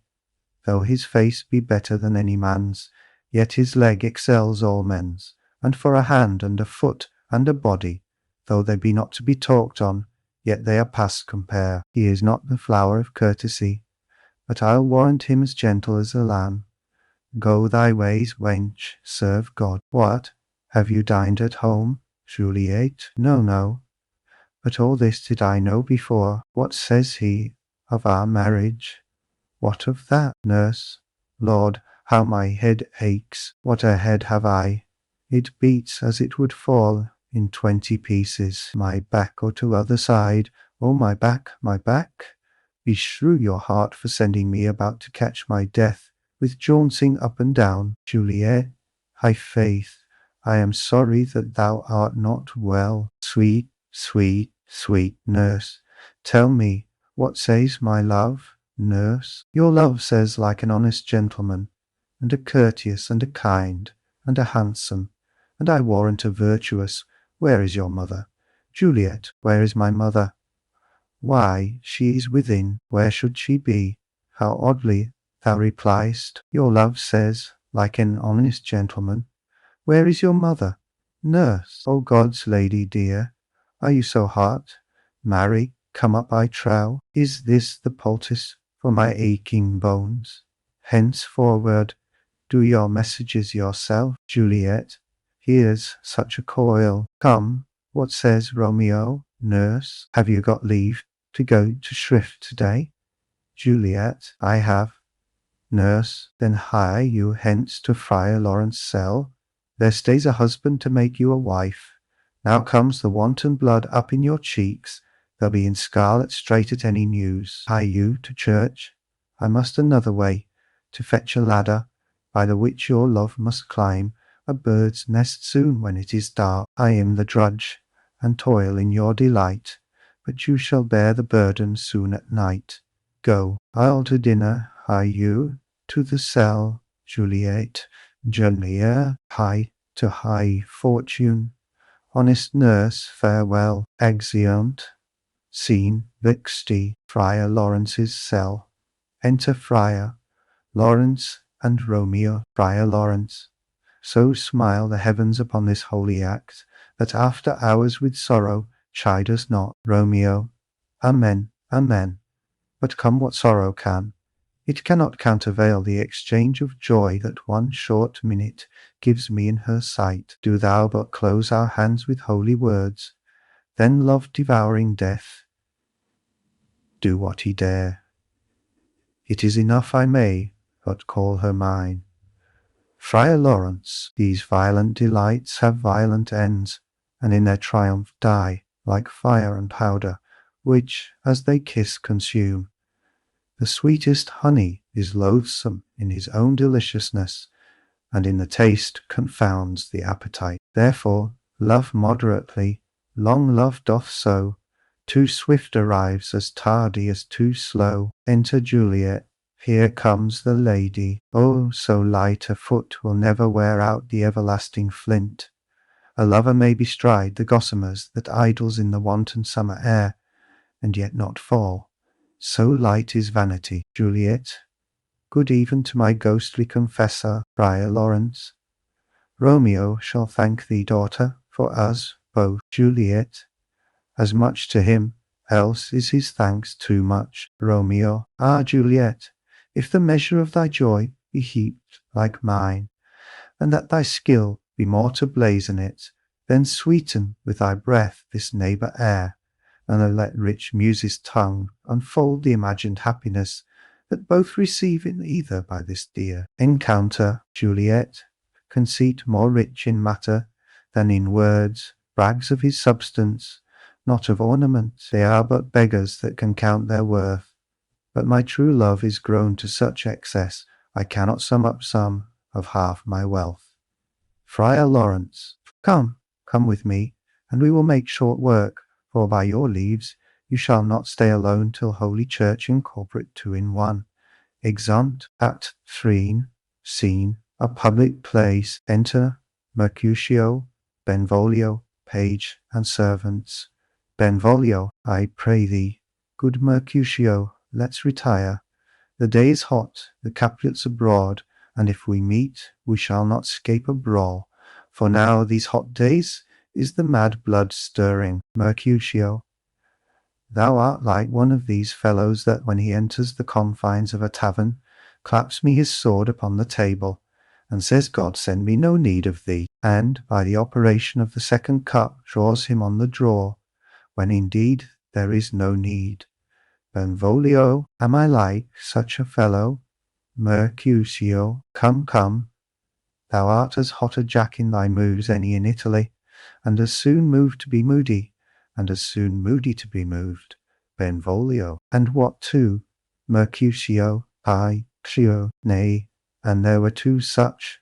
We should have none shortly, for one would kill the other. Thou, why, thou wilt quarrel with a man that hath a hair more, or a hair less in his beard than thou hast. Thou wilt quarrel with a man for cracking nuts, having no other reason, but because thou hast hazel eyes. What eye, but such an eye, would spy out such a quarrel? Thy head is as full of quarrels as an egg is full of meat, and yet thy head hath been beaten as addle as an egg for quarrelling. Thou hast quarrelled with a man for coughing in the street, because he hath wakened thy dog that hath lain asleep in the sun. Didst thou not fall out with a tailor for wearing his new doublet before Easter, with another for tying his new shoes with an old rye band? And yet thou wilt tutor me from quarrelling. Benvolio. And I was so apt to quarrel as thou art, any man should buy the fee simple of my life for an hour and a quarter. Mercutio. The fee simple, oh simple. Enter Tybalt and others. Benvolio. By my head, here comes the Capulets. Mercutio. By my heel, I care not. Tybalt. Follow me close, for I will speak to them. Gentlemen, good den, a word with one of you. Mercutio. And but one word with one of us. Couple it with something, make it a word and a blow. Tybalt. You shall find me apt enough to that, sir, and you will give me occasion. Mercutio. Could you not take some occasion without giving? Tybalt, Mercutio, thou consortest with Romeo. Mercutio, consort. What, dost thou make us minstrels, and thou make minstrels of us? Look to hear nothing but discords. Here's my fiddlestick, here's that shall make you dance. Sounds consort. Benvolio, we talk here in the public haunt of men. Either withdraw unto some private place, and reason coldly of your grievances, or else depart. Here all eyes gaze on us. Mercutio, men's eyes were made to look, and let them gaze. I will not budge for no man's pleasure. I enter Romeo. Tybalt, well, peace be with you, sir. Here comes my man, Mern. But I'll be hanged, sir, if he wear your livery. Marry, go before to field. I'll be your follower. Your worship in that sense may call him man. Tybalt, Romeo, the love I bear thee can afford no better term than this. Thou art a villain, Romeo. Tybalt, the reason that I have to love thee doth much excuse the appertaining rage to such a greeting. Villain am I none, therefore farewell. I see thou know'st me not. Tybalt, boy, this shall not excuse the injuries that thou hast done me. Therefore turn and draw. Romeo, I do protest, I never injured thee, but love thee better than thou canst devise, till thou shalt know the reason of my love. And so, good Capulet, which name I tender as dearly as mine own, be satisfied. Mercutio, O calm, dishonourable, vile submission, draws, a la stoccata carries it away. Tybalt, you rat-catcher, will you walk? Tybalt, what wouldst thou have with me? Mercutio, good king of cats, nothing but one of your 9 lives, that I mean to make bold withal, and as you shall use me hereafter, dry beat the rest of the 8. Will you pluck your sword out of his pilcher by the ears? Make haste, lest mine be about your ears ere it be out. Tybalt, drawing, I am for you. Romeo, gentle Mercutio, put thy rapier up. Mercutio, come, sir, your passado. They fight. Romeo, draw. Benvolio, beat down their weapons. Gentlemen, for shame, forbear this outrage. Tybalt, Mercutio, the prince expressly hath forbid this bandying in Verona streets. Hold, Tybalt, good Mercutio, exeunt Tybalt with his partisans. Mercutio, I am hurt, a plague of both your houses. I am sped. Is he gone, and hath nothing? Benvolio, what, art thou hurt? Mercutio, ay, a scratch. Marry, 'tis enough. Where is my page? Go, villain, fetch a surgeon. Exit page. Romeo, courage, man, the hurt cannot be much. Mercutio, no, 'tis not so deep as a well, nor so wide as a church door, but 'at is enough. 'Twill serve. Ask for me tomorrow, and you shall find me a grave man. I am peppered, I warrant, for this world, a plague of both your houses. Zounds, a dog, a rat, a mouse, a cat, to scratch a man to death, a braggart, a rogue, a villain, that fights by the book of arithmetic. Why the devil came you between us? I was hurt under your arm, Romeo. I thought all for the best. Mercutio, help me into some house. Benvolio, or I shall faint. A plague, or both your houses. They have made worms meat of me. I have it, and soundly too. Your houses, exeunt Mercutio and Benvolio. Romeo, this gentleman, the prince's near ally, my very friend, hath got his mortal hurt in my behalf. My reputation stained with Tybalt's slander. Tybalt, that an hour hath been my cousin. O sweet Juliet, thy beauty hath made me effeminate, and in my temper softened valour's steel. Re-enter Benvolio. Benvolio, O Romeo, Romeo, brave Mercutio is dead, that gallant spirit hath asped the clouds, which too untimely here did scorn the earth. Romeo, this day's black fate on mo days doth depend. This but begins the woe, others must end. Re-enter Tybalt. Benvolio. Here comes the furious Tybalt back again. Romeo, again in triumph, and Mercutio slain. Away to heaven, respective lenity, and fire-aid fury be my conduct now. Now, Tybalt, take the villain back again, that late thou gav'st me, for Mercutio's soul is but a little way above our heads, staying for thine to keep him company. Either thou or I, or both, must go with him. Tybalt, thou wretched boy, that didst consort him here, shalt with him hence. Romeo, this shall determine that. They fight, Tybalt falls. Benvolio, Romeo, away, be gone. The citizens are up, and Tybalt slain. Stand not amazed, the prince will doom thee death, if thou art taken. Hence, be gone, away, Romeo. Oh, I am fortune's fool. Benvolio, why dost thou stay? Exit, Romeo. Enter citizens. First citizen. Which way ran he that killed Mercutio? Tybalt, that murderer, which way ran he? Benvolio, there lies that Tybalt. First citizen, up, sir, go with me. I charge thee in the prince's name, obey. Enter prince, attended. Montague, Capulet, their wives, and others.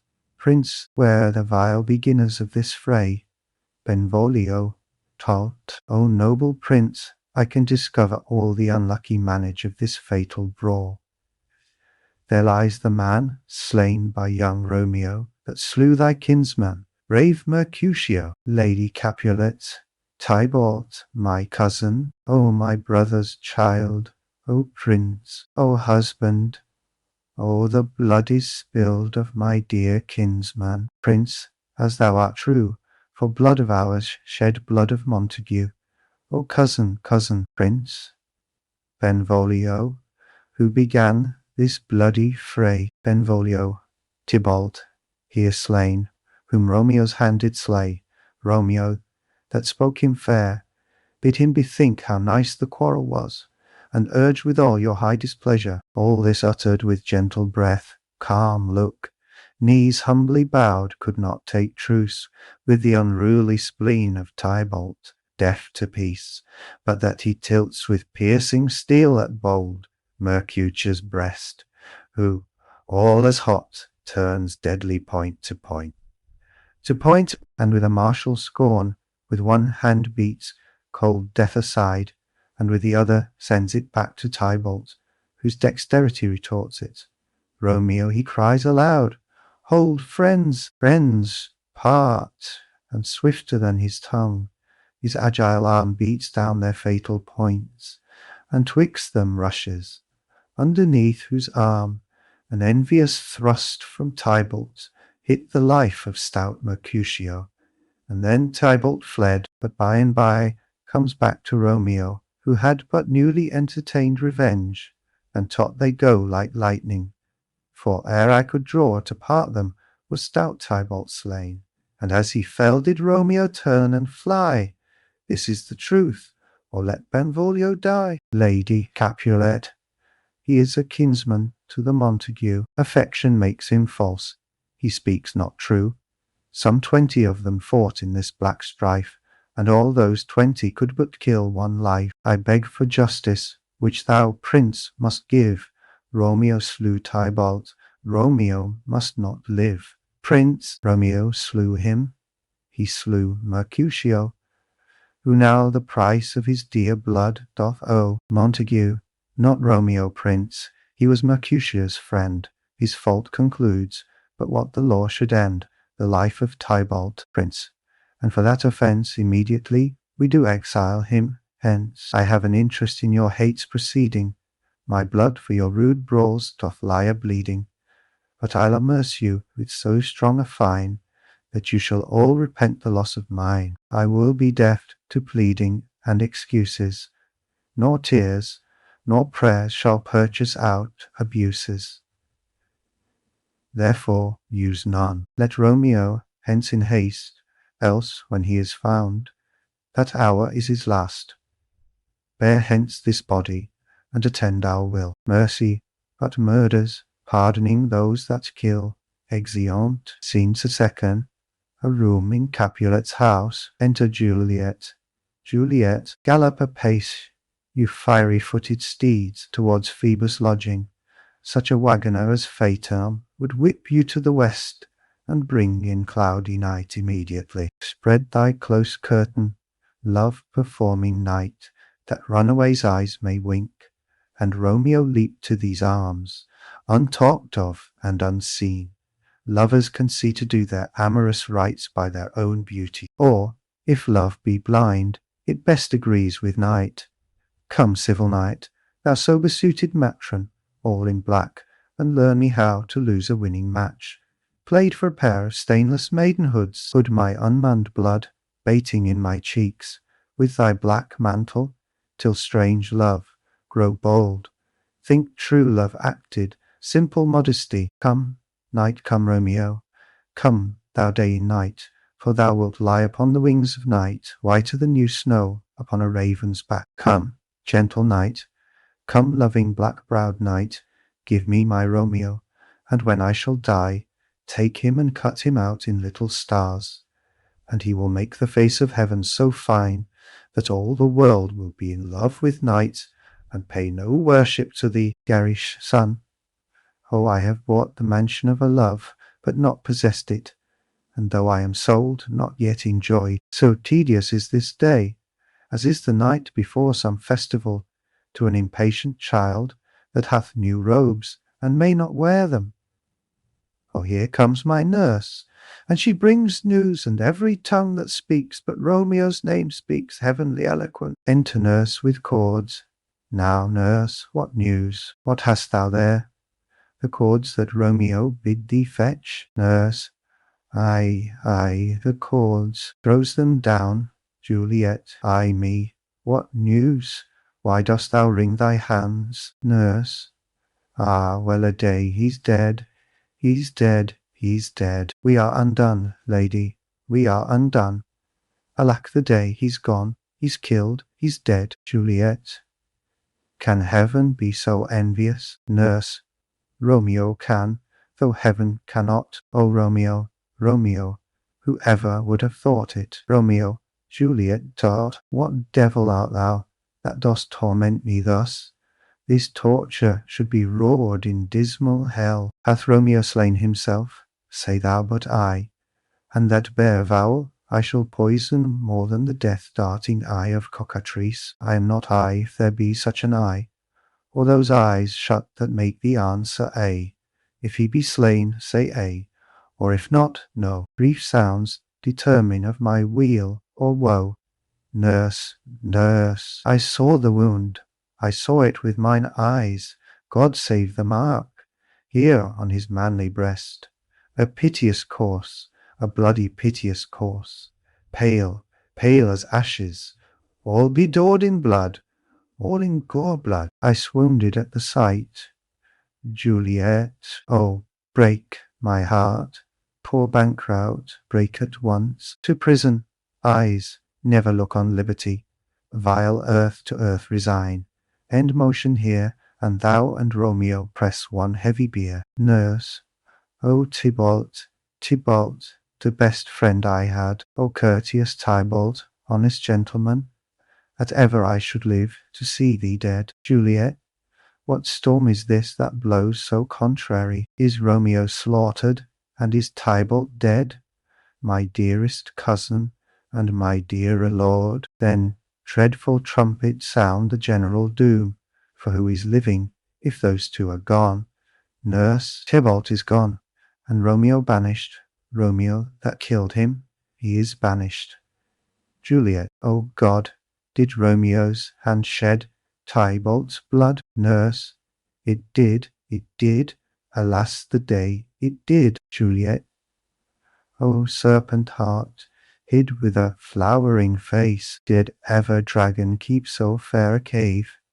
Beautiful tyrant, fiend angelical, dove-feathered raven, wolvish ravening lamb, despised substance of divinest show, just opposite to what thou justly seem'st, a damned saint, an honourable villain, O nature! What hadst thou to do in hell when thou didst bower the spirit of a fiend in mortal paradise of such sweet flesh? Was ever book containing such vile matter so fairly bound? Oh, that deceit should dwell in such a gorgeous palace! Nurse, there's no trust, no faith, no honesty in men, all perjured, all forsworn, all naught, all dissemblers. Ah, where's my man? Give me some aqua vitae. These griefs, these woes, these sorrows make me old. Shame come to Romeo. Juliet, blistered be thy tongue for such a wish. He was not born to shame. Upon his brow shame is ashamed to sit. For place a throne where honour may be crowned, sole monarch of the universal earth. Oh, what a beast was I to chide at him! Nurse, will you speak well of him that killed your cousin? Juliet, shall I speak ill of him that is my husband? Ah, poor my lord, what tongue shall smooth thy name, when I thy 3 hours wife have mangled it? But wherefore, villain, didst thou kill my cousin? That villain cousin would have killed my husband. Back, foolish tears, back to your native spring. Your tributary drops belong to woe, which you mistaking offer up to joy. My husband lives that Tybalt would have slain, and Tybalt's dead that would have slain my husband. All this is comfort. Wherefore weep I then?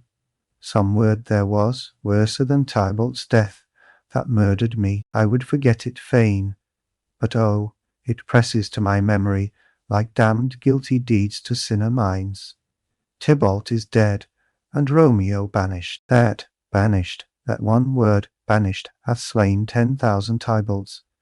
Tybalt's death was woe enough if it had ended there, or if sour woe delights in fellowship, and needly will be ranked with other griefs, why followed not, when she said Tybalt's dead, thy father or thy mother, nay or both, which modern lamentation might have moved, but with a reward following Tybalt's death, Romeo is banished. To speak that word is father, mother, Tybalt, Romeo, Juliet, all slain, all dead. Romeo is banished. There is no end, no limit, measure bound. In that word's death, no words can that woe sound. Where is my father and my mother? Nurse, nurse, weeping and wailing over Tybalt's corse, will you go to them? I will bring you thither. Juliet, wash they his wounds with tears, mine shall be spent when theirs are dry. For Romeo's banishment, take up those cords or ropes, you are beguiled both you and I. For Romeo is exiled. He made you for a highway to my bed, but I, a maid, die maiden, widowed. Come cords, come nurse, I'll to my wedding bed, and death, not Romeo, take my maidenhead. Nurse, hie to your chamber. I'll find Romeo to comfort you. I wot well where he is. Hark ye, your Romeo will be here at night. I'll to him, he is hid at Laurence's cell. Juliet, go find him, give this ring to my true knight, and bid him come to take his last farewell. Exeunt. Scene 3. Friar Lawrence's cell. Enter Friar Lawrence. Friar Lawrence. Romeo, come forth. Come forth, thou fearful man. Affliction is enamoured of thy parts, and thou art wedded to calamity. Enter Romeo. Romeo, father, what news? What is the prince's doom? What sorrow craves acquaintance at my hand, that I yet know not? Friar Lawrence, too familiar is my dear son with such sour company. I bring thee tidings of the prince's doom. Romeo, what less than doomsday is the prince's doom? Friar Lawrence, a gentler judgment vanished from his lips, not body's death, but body's banishment. Romeo, banishment, be merciful, say death, for exile hath more terror in his look, much more than death. Do not say banishment. Friar Lawrence, hence from Verona art thou banished. Be patient, for the world is broad and wide. Romeo, there is no world without Verona walls, but purgatory, torture, hell itself. Hence banished is banished from the world, and world's exile is death. Then banished is death, Mr. And, calling death banished, thou cuttest my head off with a golden axe, and smilest upon the stroke that murders me. Friar Lawrence, O deadly sin, O rude unthankfulness, thy fault our law calls death. But the kind prince, taking thy part, hath brushed aside the law, and turned that black word death to banishment. This is dear mercy, and thou seest it not. Romeo, 'tis torture, and not mercy. Heaven is here, where Juliet lives, and every cat and dog, and little mouse, every unworthy thing, live here in heaven, and may look on her. But Romeo may not. More validity, more honourable state, more courtship, lives in carrion, flies than Romeo. They may seize on the white wonder of dear Juliet's hand, and steal immortal blessing from her lips, who, even in pure and vestal modesty, still blush, as thinking their own kisses sin. But Romeo may not, he is banished. This may flies do, when I from this must fly.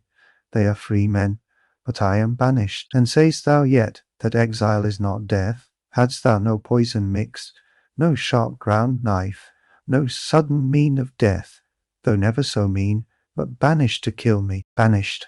O friar, the damned use that word in hell, howling attends it. How hast thou the heart, being a divine, a ghostly confessor, a sin absolver, and my friend professed, to mangle me with that word banished? Friar Lawrence, thou fond mad man, hear me speak a little. Romeo, oh, thou wilt speak again of banishment.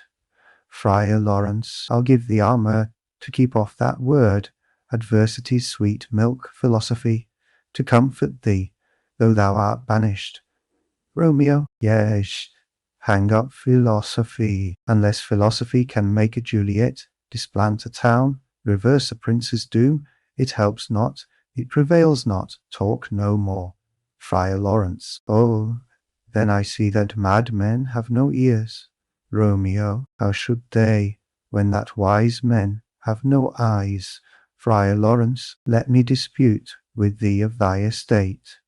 Romeo, Praxisivo art, thou canst not speak of that. Thou dost not feel, wert thou as young as I, Juliet thy love, an hour but married, Tybalt murdered, doting like me, and like me banished. Then mightst thou speak, then mightst thou tear thy hair, and fall upon the ground as I do now, taking the measure of an unmade grave. One, hun, Talmaton, Hunidsia, knocking within. Friar Lawrence, arise, one knocks. Good Romeo, hide thyself. Romeo, not I, unless the breath of heart-sick groans, mist-like enfold me from the search of eyes. Knocking, Friar Lawrence, unto each thee. Hark how they knock. Who's there? Romeo, arise, thou wilt be taken. Stay a while, stand up. Knocking, run to my study. By and by. God's will, what simpleness is this? I come, knocking, knocking. Who knocks so hard? Whence come you? What's your will? Nurse, within. Arti, out, let me come in, and you shall know my errand. I come from Lady Juliet. Friar Lawrence, welcome then. Enter nurse, nurse, O holy friar.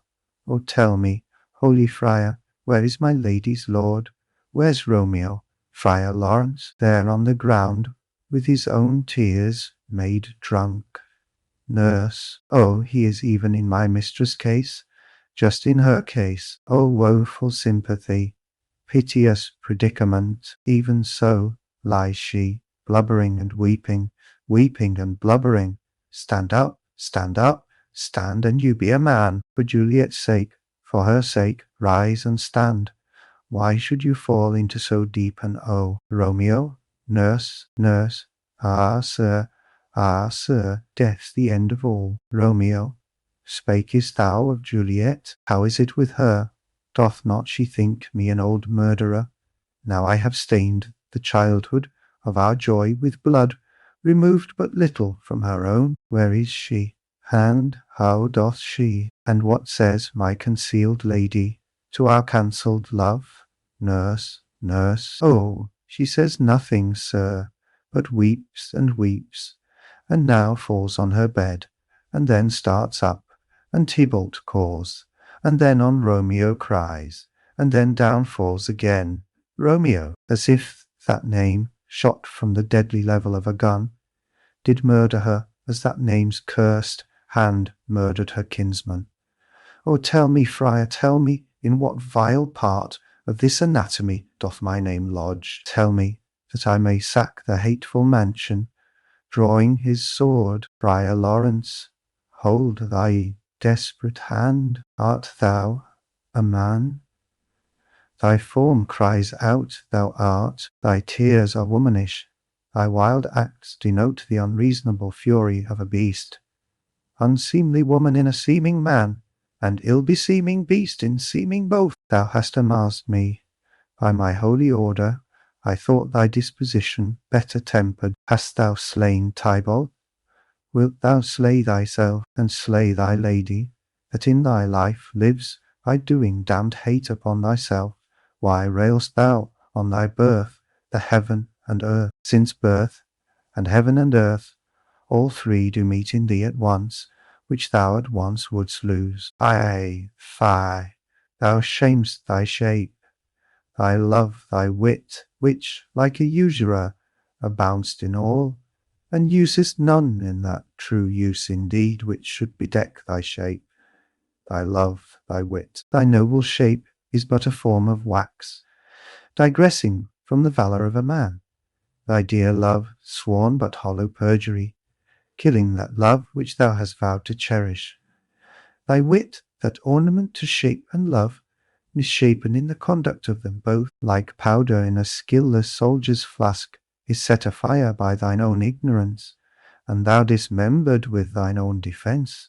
What roused thee, man? Thy Juliet is alive, for whose dear sake thou wast but lately dead. There art thou happy. Tybalt would kill thee, but thou slewest Tybalt. There art thou happy. The law that threatened death becomes thy friend, and turns it to exile. There art thou happy. A pack of blessings light upon thy back. Happiness courts thee in her best array, but like a misshaped and sullen wench, thou put'st up thy fortune and thy love. Take heed, for such die miserable. Go, get thee to thy love, as was decreed, ascend her chamber, hence and comfort her. But look thou stay not till the watch be set, for then thou canst not pass to Mantua, where thou shalt live till we can find a time to blaze your marriage, reconcile your friends, beg pardon of the prince, and call thee back with 20,000 times more joy than thou wentst forth in lamentation. Go before nurse, commend thee to thy lady, and bid her hasten all the house to bed, which heavy sorrow makes them apt unto. Romeo is coming. Nurse, O Lord, I could have stayed here all the night to hear good counsel. What learning is, my lord? I'll tell my lady you will come. Romeo, do so, and bid my sweet prepare to chide. Nurse, here, sir, a ring she bid me give you, sir. Hie you, make haste, for it grows very late. Exit. Romeo. How well my comfort is revived by this. Friar Lawrence, go hence, good night, and here stands all your state. Either be gone before the watch be set, or by the break of day disguise from hence. Sojourn in Mantua. I'll find out your man, and he shall signify from time to time every good hap to you. That chance is here. Give me thy hand, that is late. Farewell. Good night, Romeo. But that a joy past joy calls out on me, it were grief so brief to part with thee. Farewell. Exeunt. Scene. The four. Turny. A room in Capulets' house. Enter Capulet, Lady Capulet, and Paris. Capulet. Things have fallen out, sir, so unluckily, that we have had no time to move our daughter. Look you, she loved her kinsman Tybalt dearly, and so did I. Well, we were born to die. 'Tis very late. She'll not come down tonight, I promise you, but for your company I would have been abed an hour ago. Paris. These times of woe afford no tune to woo.